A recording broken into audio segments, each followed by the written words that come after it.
এক ব্যক্তি মসজিদে বসে বসে তাসবিহ পড়তেছে, আস্তাগফিরুল্লাহ, আস্তাগফিরুল্লাহ, আস্তাগফিরুল্লাহ, পাশে গেল আসসালামু আলাইকুম। কেন আপনি সালামটা একটু পরে দিতে পারলেন? ওনারা দেন, জিকির করতে দেন।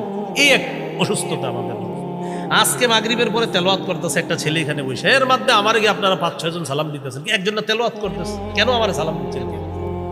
বারবার এমন করতেছে, বুঝতেছে না হুজুর আপনার মুসাফা করবো, আর একজন তো তেলাওয়াত করতেছে। আপনার তেলাওয়াতের সময় কি দরকার আছে আমার সাথে মুসাফা করা?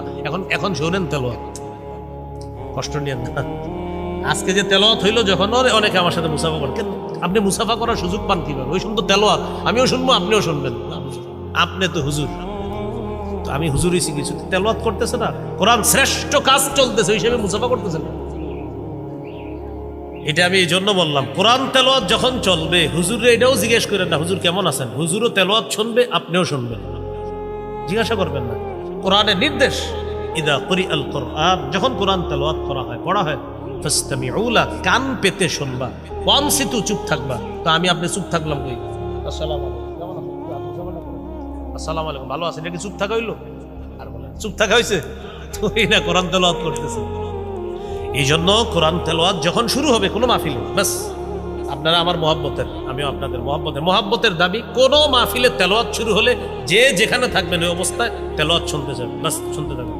কেউ যদি সালামও এমন করবেন যে ভাই মানে বুঝাইবেন তেলাওয়াত চলতেছে, পারবো তো ইনশাল্লাহ।